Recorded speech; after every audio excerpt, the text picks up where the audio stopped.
이어서 오늘 아침 신문 보겠습니다. 먼저 국민일보입니다.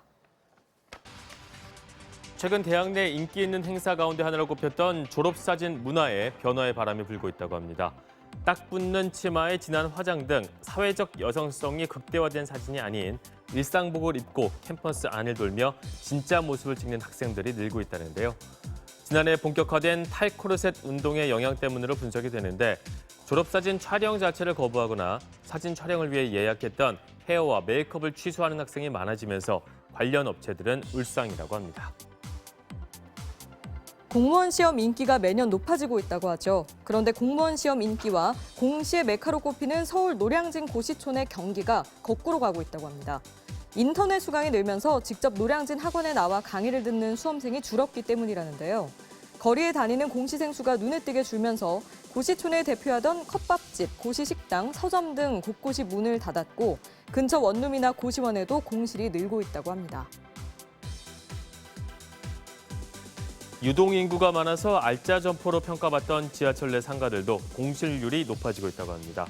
서울 지하철 점포의 경우 4년 사이 240개 정도가 사라졌다고 하는데요. 이 대형 프랜차이즈 점포들이 입점 경쟁을 벌이면서 임차료가 치솟았고 임차료 부담을 느낀 자영업자들이 줄줄이 짐을 쌌기 때문으로 분석이 됩니다. 자영업자들이 떠나면서 상대적으로 유동인구가 많은 환승역에도 빈 점포가 수두룩한데 빈 점포가 늘면서 서울교통공사의 임대료 수입도 쪼그라들었다고 합니다. 올해 초 경북 예천군 의원이 외유성 해외 연수 도중 가이드를 폭행했다가 의원직에서 제명당한 사건이 있었죠. 이 일을 계기로 전국 지방의회에서 자정의 바람이 불었는데요. 그런데 일부 의원들이 외유를 삼가는 대신 관광 휴양지로 유명한 국내 명승지를 돌면서 내유를 챙기고 있다는 지적이 나오고 있다고 합니다.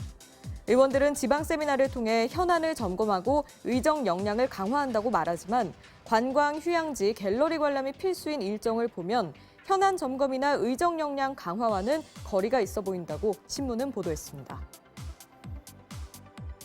정부가 지난 2월 만 65세 이상 고령 택시기사의 자격 유지 검사를 의무화했는데요. 그런데 기존 방식의 자격 유지 검사와 함께 시행하려던 의료 적성 검사는 3개월 넘게 도입이 미뤄지고 있다고 합니다. 정부가 의료 적성 검사 세부 기준을 마련했지만 택시업계가 의료 적성 검사를 도입할 경우 고령자들의 면허 수요가 줄고 그 결과 택시 면허값이 떨어질 수 있다면서 반발하고 나섰기 때문이라는데요.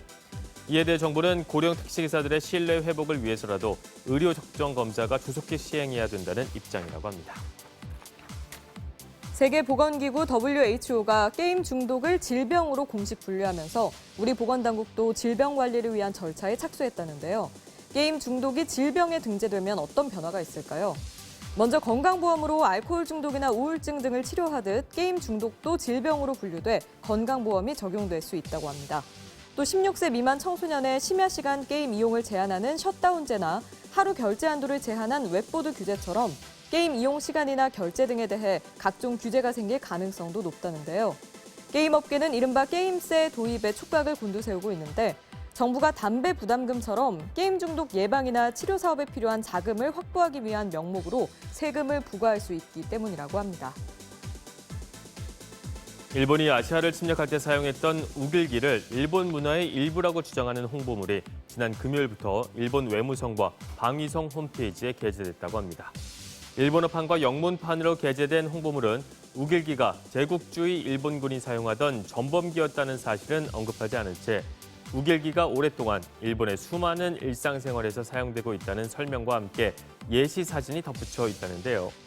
이에 대해 일본 언론들은 한국이 우길기에 대해서 침략과 군국주의의 상징이라고 비판하는 것에 대해 외무성과 방위성이 국제사회에 바른 정보를 알릴 필요가 있다고 판단했기 때문에 홈페이지에 올린 것이라고 보도했다고 합니다.